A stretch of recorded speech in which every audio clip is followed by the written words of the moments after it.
Actually, this is the official entrance to Wildstorm.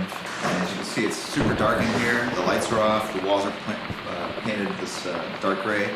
And like we regained some of the faith. I think that the kids still like our work, but I know a lot of retailers are probably angry at us as a whole, and that's primarily because of our shipping difficulties. And at our last big meeting, we laid down some pretty severe rules and punishments for being late, and when we would solicit projects, when we wouldn't solicit projects, how much work had to be done before we would say that this project existed, and penalties for screwing that up.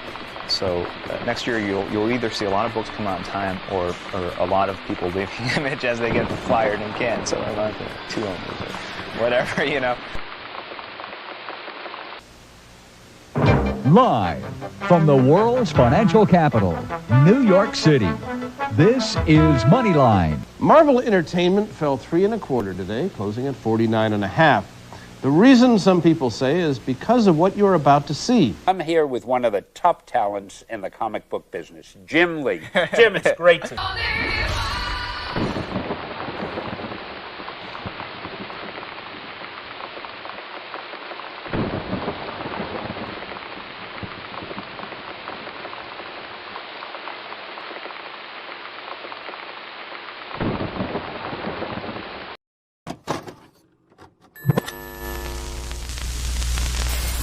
Are you ready for the eclectic one?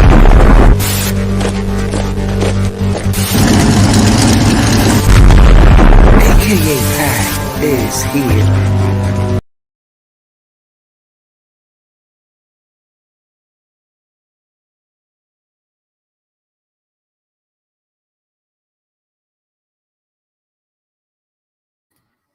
Everyone, here we go. We are live. Can we get some of that sweet Wildstorm Wednesday branding everywhere? Let's do that.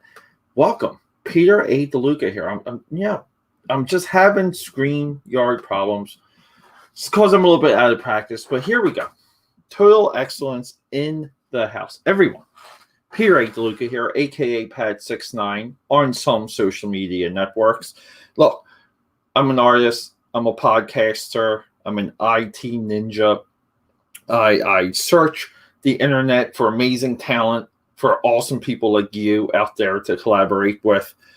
And along the way, there's some commentary because I rediscover and I discover things endlessly. And along this path, it was two things, okay? Rediscovering Jim Lee. And then almost like discovering for the first time Wildstorm Productions. So it's Wednesday. We do Wildstorm Productions here. Wildstorm Wednesdays. And it really is. It's all about the celebration of what I consider the greatest independent comic book company of all time. The most successful, just aren't even a comic book sense, independent comic book company of all time. I get that some single properties, from like the Turtles, the Crow, came through independent publishers, but those companies, they don't compare to the overall reach, intention,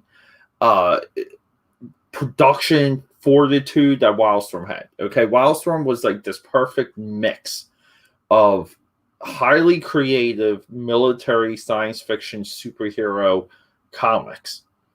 And it evolved into a major publishing house that, in effect, destroyed the company.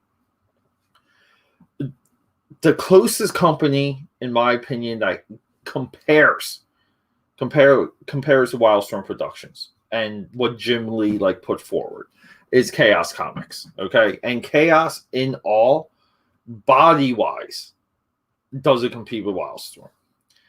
We got some more chatters. Happy birthday. I know, look, celebrating Jim Lee isn't really my thing because I gotta say it. Put it on record. Put the money where my mouth is. You guys see this? I don't like the modern day Jim Lee. Not at all. the modern day Jim Lee, in my opinion, is a coward. I get that he's institutionalized. I understand that he's Mr. Corporate. You gotta play the ball, you gotta do these things. I work with guys like Jim Lee, like on the corporate level. I get it. But cowardly, he has enabled the industry to erode from the inside out. Continues to do that today as publisher for DC Comics. Jim Lee's going to go down in history as the worst publisher of DC Comics history. Yeah, we'll do some more Dark Hero updates right now, because believe it or not, I am just artwork wise almost like one little thing away from being fully ready for coloring the first 9 pages of the prologue. So that's where we are with Dark Hero. Yeah, we are rocking and rolling. We're just doing so many things. Yeah. Look, not just many. Look, it's not many talents. It's many obsessions. Okay, and one of those obsessions is alcohol, which is not in here. That's what pisses me off. There's no alcohol in this. It's Red Bull. But you guys want to see something? You want to see how much I love this mug? I broke it, and then I literally just glued it together. Rock and Roll Hall of Fame. Because we're all about the rock and roll, guys. So let's have a look at the drawing desk. Okay? Let's split that screen. I don't like that my name is here. Like, where do we... I never know how to get rid of this. Like, how do I get rid of this? Right here? Can I just double click on it? I'm so annoyed. We're just going to leave that be, okay? So, we got some cool Jim Lee things here. I'm just going to give you guys a couple highlights on some Jim Lee things that I believe people overlook. And then we're going to go through some of his early Marvel work. And then we're going to hit what I consider to be his greatest work outside of Wildcats issue 5. Wildcats 5. I have an ash cane of it. I don't feel it's right to present Wildcats 5 in that form. I don't have Wildcats 5, which is insane. I used to have that. I shredded my issue of that. Never replaced it. So we know Jim Lee from Wildcats, okay? Well, let's just get into some of his covers. We just went over these, but this is one of his best group shots for Team Wildcats, okay? Keep in mind, okay, when Jim Lee worked on Wildcats, okay, well, we'll put that title in there. When Jim Lee worked on Wildcats, they were a superhero team. Science fiction-driven superhero team.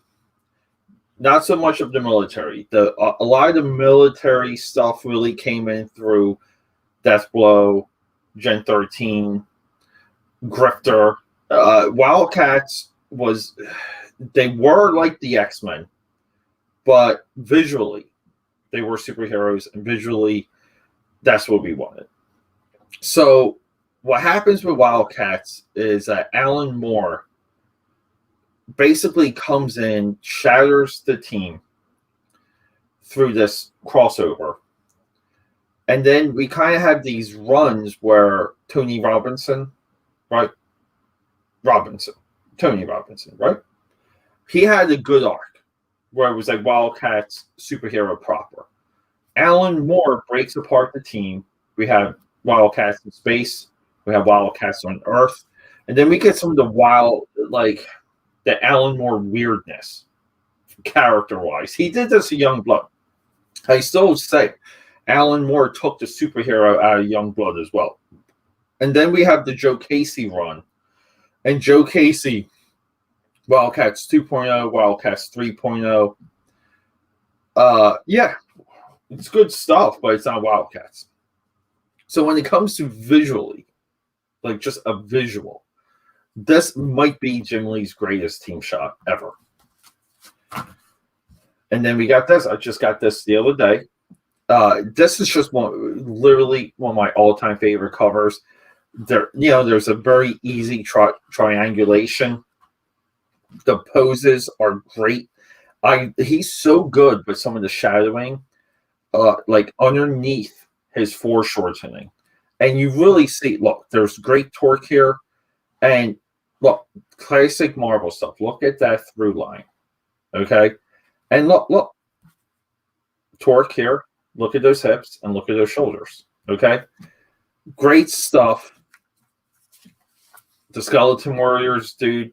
I mean, look, torque, and we got right here coming at you. It's good stuff, everyone. Okay? And Jim Lee always respecting the Kirby Crackle.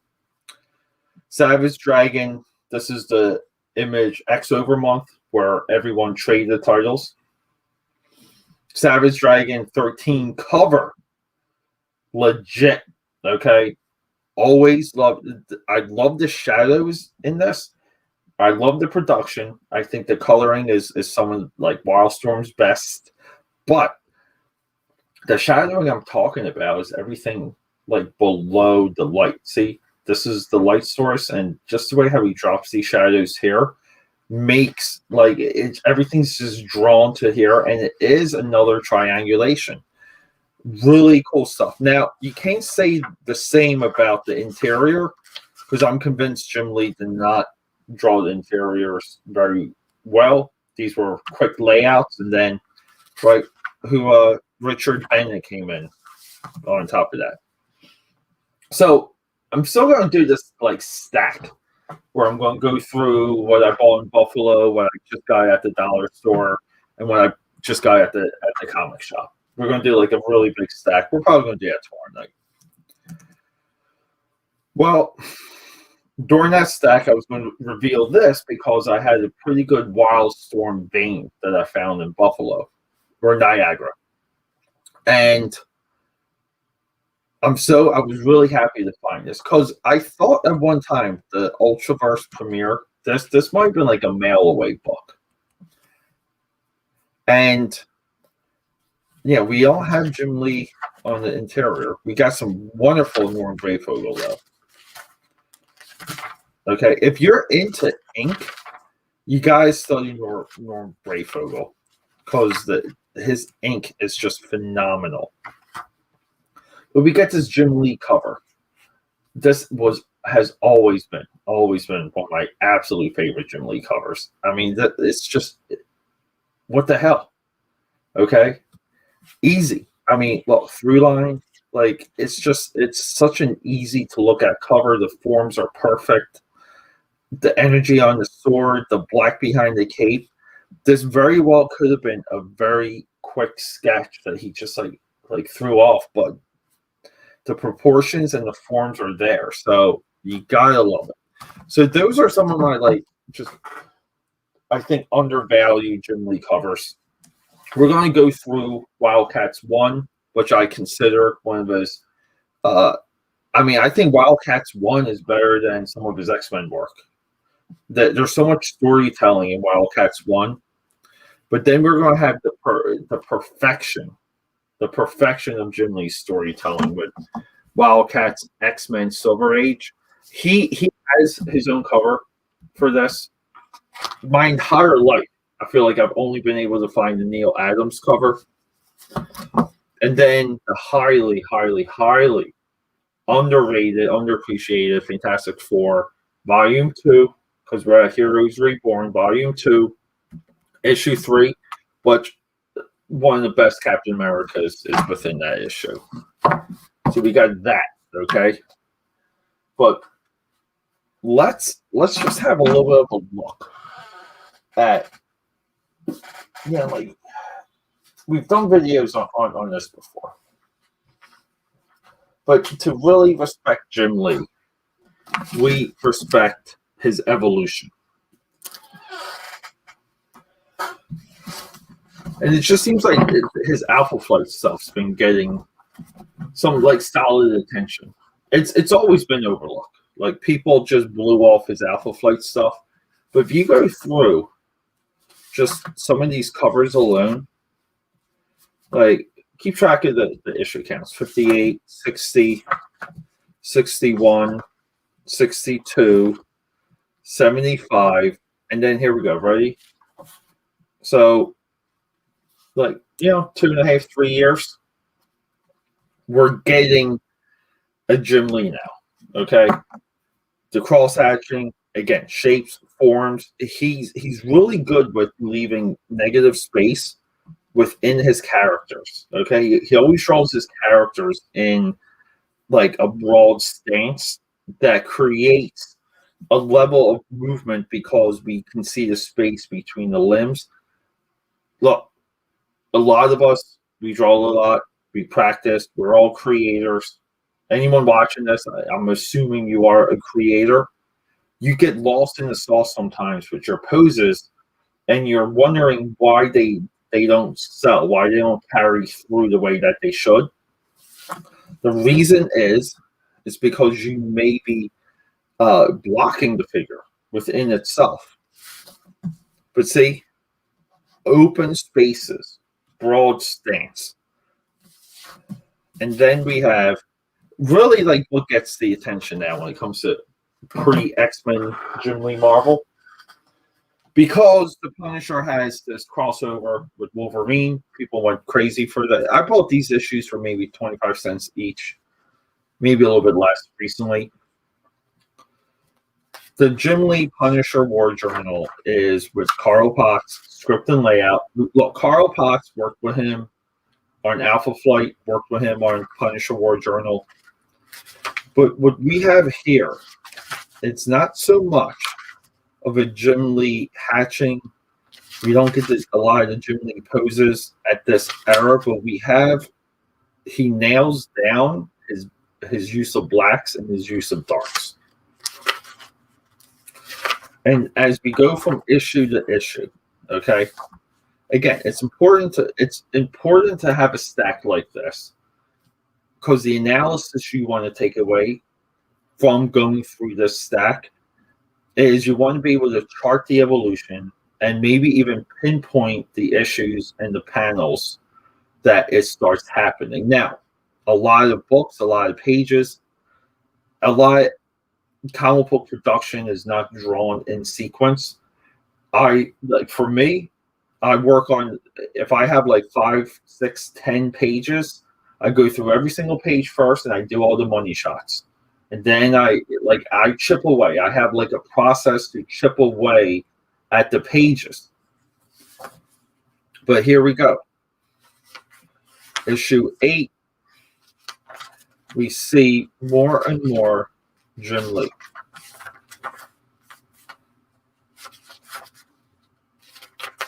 I love the bricks in the background here. We got some great expressions. I mean, look. Great scenery. He rotates the camera. Draws a really bad minivan twice, maybe 3 times. You can't draw everything, people. But this is overall solid. Deadline friendly. Lots of darks.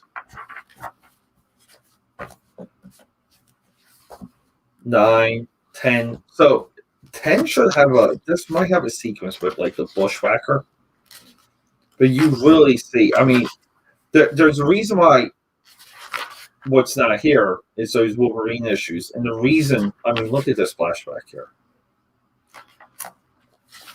It's because by the time he drew those Wolverine issues, he was really evolving into Jim Lee, into the Punisher Jim Lee. So, I mean, he just started to be able to nail like photo accurate military vehicles. I mean, look, you're using photography for this stuff. Okay, you're maybe buying a model. You the more you draw, the more you can draw from things. So when you bring up reference, it's useful. Okay. If you don't have the discipline of growing your drawing skills, and then this is why we work a lot in sketchbooks, essentially what you do, okay, you rob yourself from pulling what you need to from that reference. And then, like, I mean, you can easily tell, like, by issue 19. 19 might be his last issue. I'm not 100%. I'm pretty sure 19 is his last. He's even got Al Milgrom here inking, which technically is not the guy you want inking Jim Lee. But you really see, I mean, there's better motion, there's better action, right? I mean, we're the dynamic aspect of Jim Lee comes through Punisher War Journal. Okay. Quick shout out to the greatest movie campaign of all time, everyone, Dick Tracy. So these are cheap. And if you're not trying to hunt these down, you're not doing yourself a service at all. So I'm missing maybe like 3 issues of his War Journal. I might be missing almost the same amount for Alpha Flight. So before we get into we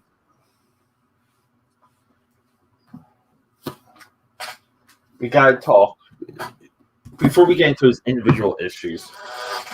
So I busted my butt one time trying to get this, okay?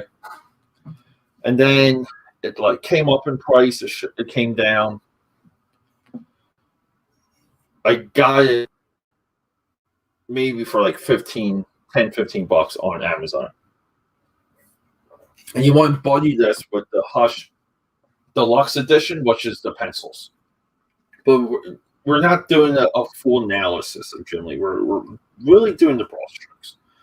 We just did Alpha Flight. We just did Punisher War Journal.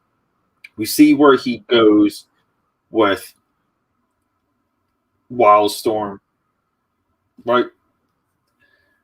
Losing my train of thought here. We see where he goes with Wildstorm and Wildcats, okay? He kind of tries to have a comeback with the series called Divine Right. No one really cares.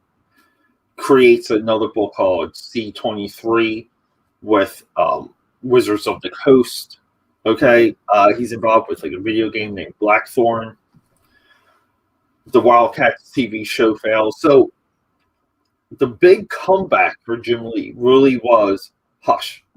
Okay, I remember when like that first issue hit comic shops, and it really became something special. And you can measure these inks with the deluxe edition, which is just the pencils. And everyone knew something was happening with this book, okay? Because so much of it is so well documented. Oh, wait, you know what? I'm sorry. I think I remembered how to get rid of this. Here. Oh, my God. Thank God. Get rid of those display names. Now, let me see. Can I got my bookshelf right here. I don't know. Do I even have... I'm just trying to see if I have it in arm's reach. I don't think I do. Maybe I should have grabbed it because I kind of want to compare now. It's okay.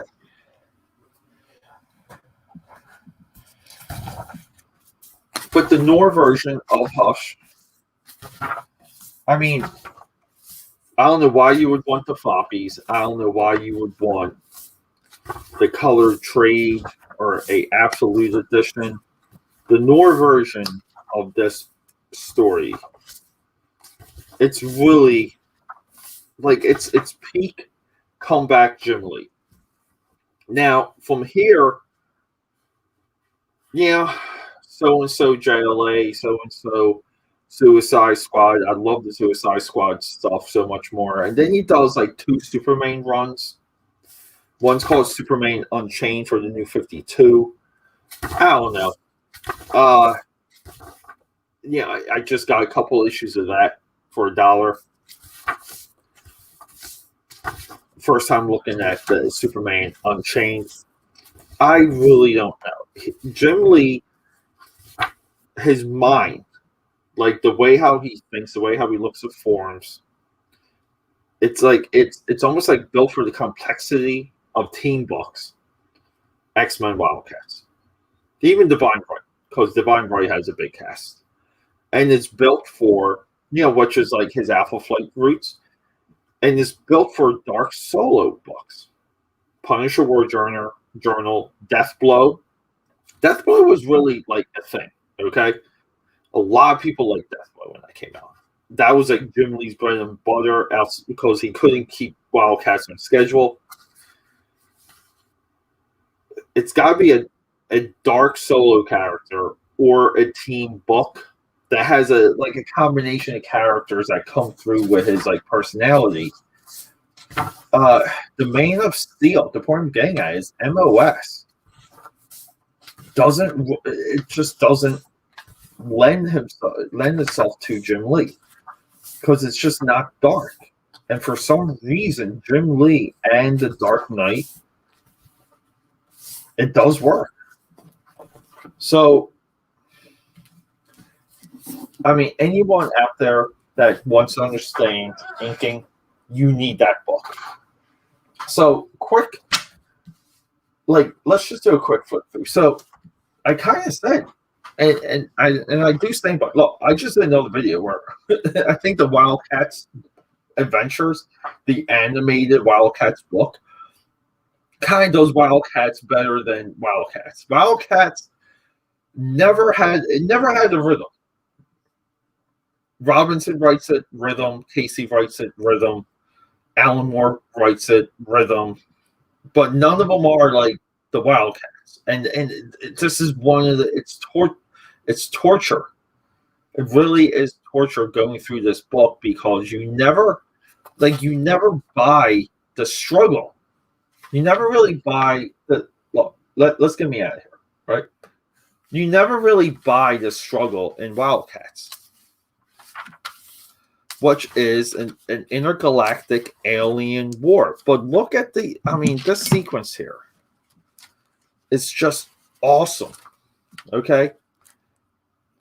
Jacob Merlot wakes up, walks through an alley, gets hit by a car, stumbles into his building. Okay, goes up the elevator. By the time he comes out, he's like clean shaven, suited up, and he's talking to the board. And you can see that they're in New York City. Here's the Halo Tower, Twin Towers there. It's so freaking cool. And then this is where it just we don't buy into. We never buy into the concepts of Wildcats. Spartan looks fantastic. Maul's awesome. Warblade's cool. And it really would have been, I think, we get Wildcats 1 through 4, Wildcats 3, awesome Young Blood crossover. I mean, we see some of that here. Chapel and Zealot. And then we get Wildcats 5, which has all of these fold-out pages. Incredible stuff. But we never get convincing, strong villains. We never get almost like this arc, like a story within Wildcats that we buy in on. Even that, even Grant Morrison, and you read his synopsis for what would have been, I think, volume 5 or 6. And the alien war never comes through, and I think that's the biggest problem with that, outside of having 0 villains. But the storytelling is so that I always love this panel too. This dude about to blow off Jacob's head, and Zealot throws this blade, and it's just sight, and then boom, Zealot revelation, awesome stuff. Then we get Dane Quayle, who's possessed by Demonite. The story, it is a story, and look, I just wish they would bring back some of these. I love the card inserts. I don't know why. Because you know what they do too? They added like a little bit of extra body to the book. And does this one have them? Yeah. So that's Jim Lee breaking away from his masters. Okay. You break away from Marvel, you do Wildcats. And here we go. Okay. So there was 4 of these books: Golden Age, Silver Age, Modern Age, and Dark Age. Golden Age, Travis Charest. The Dark Age was Matt Broom. And, I kind of forget who does the Modern Age one. Oh, Adam Hughes. So here we go. Look at Cole Cash, Remy LeBeau, Gambit. Awesome sequence of Gambit using his power to charge the cigarette. Reveal that he's 1 cell away from Cole Cash. And they're talking, and they light each other cigarettes, chit-chatting, and then boom, Nick Fury gets out Cole Cash. We get attacked by the Brood. So part of like what I mean about this is Jim Lee's, like this really is Jim Lee's like opus. It's like the detail and the coloring works. I mean, like this might be the absolute best coloring by Wildstorm at the time. And this sequence, I always love this sequence too, where Cole Cash just like snaps out Nick Fury's gun and just like blows away these Broods. So like we're doing something cool here too. We're merging like the Brood and the Demonites. Jim Lee has drawn multiple awesome helicarriers, or he's been a part of it. You got the Jim Stranko flying car here. Beast driving. Jean Grey with his feet. This establishing shot, I mean, both of these though, okay? Like, don't look. I do a lot of things with a lot of people, okay? And look, like, can I just show it real quick? Where is it? I thought I had some of my layouts here. What do we got here? You know what? I don't know where they are.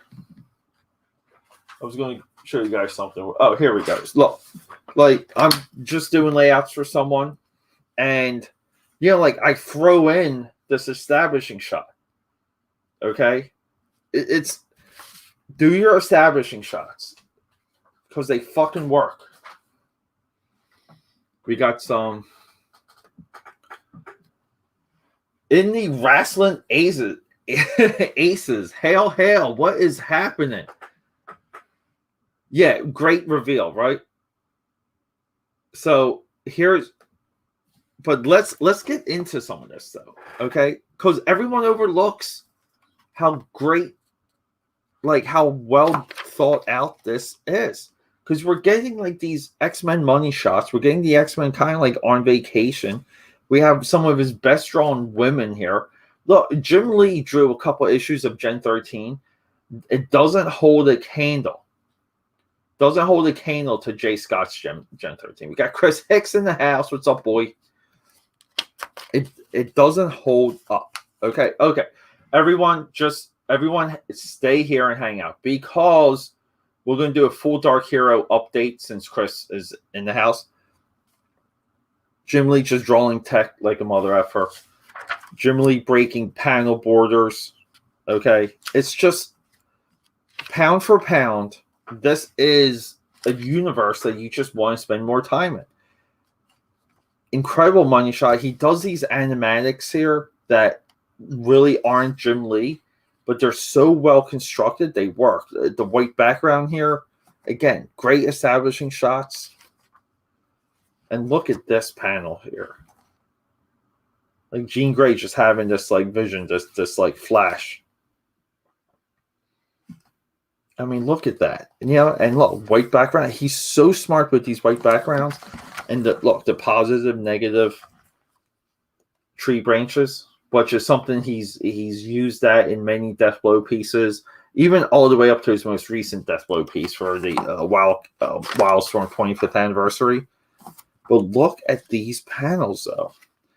The paneling is Neil Adams. But he does these breaks. What are we doing here? What are we doing? Let me turn this off here. Sorry, people. Phone just started blowing up. Group chats. And here we go. So we got some Paul Chaikin here. Okay. Some American flag, some Black Hawk. The Black Hawk Prestige so is as good as Dark Knight Returns. And we get very few panels that really don't look like Jim Lee. Jim Lee, amazing too with upshots. What is with my phone? Sorry, my phone is just distracting me. Here we go. What up? What up? Yeah, the panels are great. Yo, Skull Diamond in-house. Skull Diamond, you're everyone here since we do got Ifki, we do got Skull Diamond. I might as well just pitch it right now because I already started working on it. When I do a lot of my intro videos, I'm going to do like advertisements for you guys and your channels, and I think I might just do like an interlude one too, where I can take a break from some of my streams, play like a 5-minute video, and you guys are going to be like featured on that. So we got a lot of the AKAPAD army. We got a lot of things happening. Yeah, Skull's in the house. So keep in mind too, like, let's focus on the coloring because this is also important. It's muted, right? Muted mean we have like a steady blue-gray that goes everywhere. Okay, but then we have a yellow pop. A pink pop, green pop, focal shine here, or focal light. Like there's a consistency in the flow just because we're dealing with muted backgrounds. And here we go. Look. And he's so good with these like thick lines, which was, again, very trendy, very new to do at the time. Everyone was doing like thick cutout. These are called halos, but they're like thick cutout paneling. Just really cool stuff. I kind of just want to say like atomic falling phone cord panel here. Nice design. Like, Jim Lee's not great with his designs, especially for his villains, but nice upgrade here from Mr. Sinister. Cole Cash kissing Jean Grey. And then look, he does this like Andy Warhol like photo stat here. Look, and she just like turns away from him. Great establishing shot again. Pike just looking unbelievable.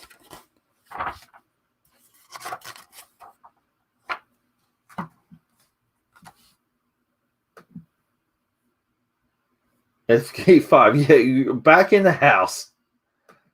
Yeah, dude, we're just all rocking and rolling here. You know what? And I gotta change. Which one of these do I like? I got so many different designs for. Here we go. That's better. That's what we like. And maybe like the worst pose in the entire book here is this jump by Pike, but you can kind of see just it being like deliverable or believable. Like you're kind of drawing in a square here. You do have limited space. His weapon isn't exactly great, Pike's Pike, because it takes up real estate when you try and draw it. But look at the pink here. Again, like pink, blue, white background. I gotta do a couple white backgrounds to crank my stuff up just by looking at this. But these, like the paneling here, it's so Neil Adams. It's just fantastic. It's almost like he's able to make a nod to Neil Adams. And when he was working on X-Men previously, it's almost like he was Jim Lee then. He had to make a name as Jim Lee. But then, like, 10 years go by, right? When did this come out? 10 years go by. This is It's so hard to get the dates for some of these Wildstorm books. Whatever. I don't think it matters. If I say 10 years, it's 1997. So not exactly 10 years. And then we go. Like, we're done. And we do have this, like, even kind of, like, this great nod of, like, Zealot and Jean Grey, because Cyclops and Grifter almost blow each other apart, and Jean Grey saves them. And they kind of, like, share a mental thought. Really cool stuff. Here's the Jim Lee cover. I mean, I may have never even seen this. I mean, maybe once or twice. I think, you know what? One of my shows, one of the guys had this for like $10, and I'm just like, and then the vendor right next to him had this for like $1. So it's like, fuck you. What are we doing? Good news here. Like, that's just, I mean, for Wildstorm Wednesdays, this is a lot of my commentary. I mean, we can kind of go through, because, you know, we're not just doing Jim Lee's birthday. We're still in Wildstorm Wednesday. This is what's coming out this month. Gen 13 Bootleg, Savant Guard, Wildstorm Swimsuit 97, Grifter 12, Lynch 1, Stormwatch 49, Gen 13 College Yearbook 97, Wetworks 30, Wildcats 39, Gen 13 20. So Jim Lee, I think, they purchase the rights for Wetworks at this point. And then we have like a little bit of so this is what I would call Wildstorm, like, universe proper. This is the first run of the universe.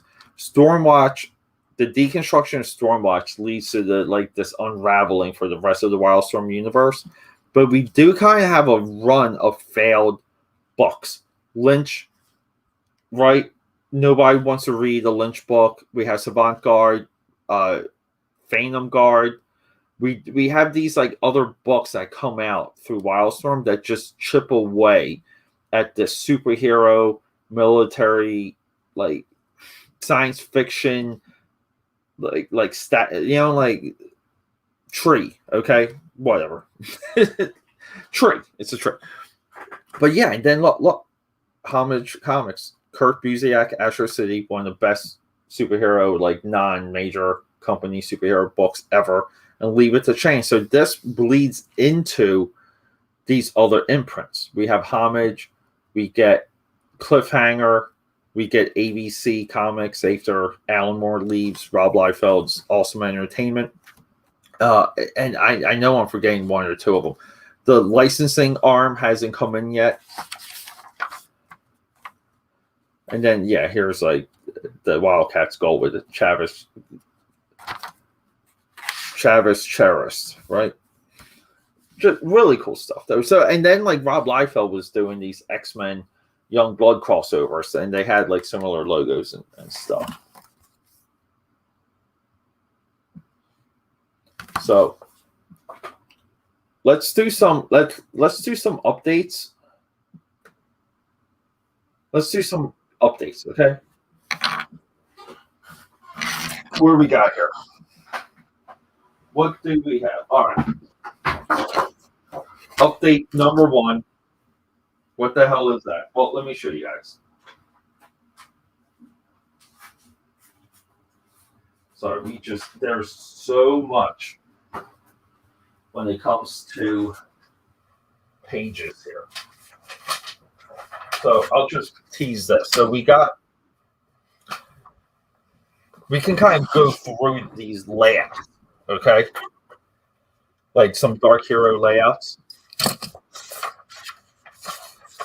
I'll put these in order real quick, because they are always out of order. And there's been very little changes with these. Which we all know that. And then we have, I guess we're going to reveal really, like, what the final pages of Dark Hero look like.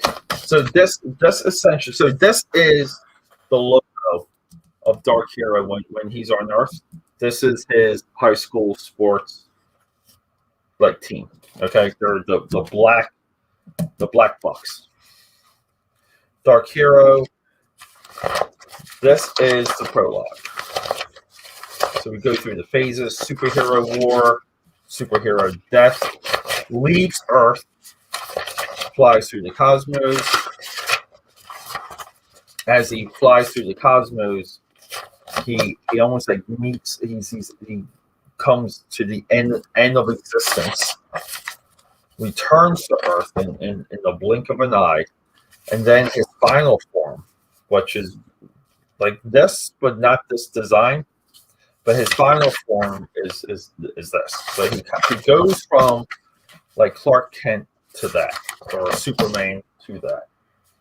So that's one. Let's see here, because we got a lot of progress on the actual pages. Okay, and maybe we can just like bump this up a little. Right. So a lot of these pages, they were missing one or two like details that I had to commit to. Page 1, page 2, right? So this is really like right here. I mean, this is what's missing in just about all these pages. I call this one like the golden age. This is like the 80s superhero page. Then it's like the superhero war. And today I had to draw Parliament with Big Ben. Then we have our own Doomsday. Why not? Have your own fucking Doomsday. Dark Hero leaves Earth. Then I had to draw this. Like a fisheye city. Flies through the cosmos. We know the story. And then first story page. This is his like return. I mean, we bring him back. He's got a mullet, right? He's got long hair, and he's all black. Where have you seen that before? So that's kind of like the Dark Hero while I'm coloring all the pages. So, yeah. But then let's have a look at maybe just some like other stuff, okay? These are just layouts, but we have this. This is one of the preview, like promo images. And I wanted to do a lot of these promo images that they all have like where is Alpha, and that's kind of like my like who's watching the Watchmen, because I feel like that's what we're competing with. We're competing with fucking Watchmen here, okay? And for some reason, you can't say that. Like you can't say it. You're not allowed to. Well, that's what we're doing. So this is coming, so be on the lookout for that. And then if you're into, I'm just going to preview some of this. So this is, look, one of my just philosophies on like what to do, how exactly do you get good? Like you get good by you have to work on a lot of things a lot of times. Okay. So this is an anthology. I'm actually doing, it's like a 3. I'm not going to talk about what this is for yet, but it's like almost like 220 pages. I may have close to 20 pages because this isn't the only story I'm doing for that. But I've been kind of like showing some of this stuff off. And we're really there. I mean, I just got to figure out like this panel and this panel, right? And then I got one more page for this. Then I start the next stories, and this is all by like the end of the month. I gotta get all this stuff done. So that's a lot of panic.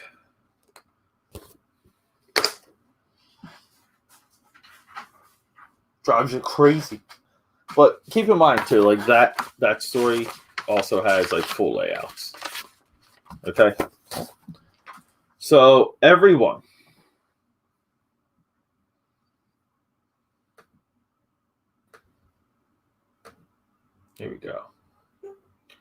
Maybe we'll do that. Everyone, thanks for hanging out. I love you. 2 streams tonight. I'm going to try and do another 2 tomorrow. Okay?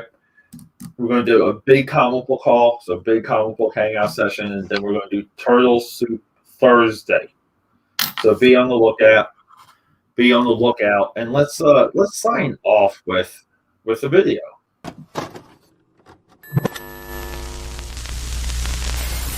Are you ready for the eclectic one?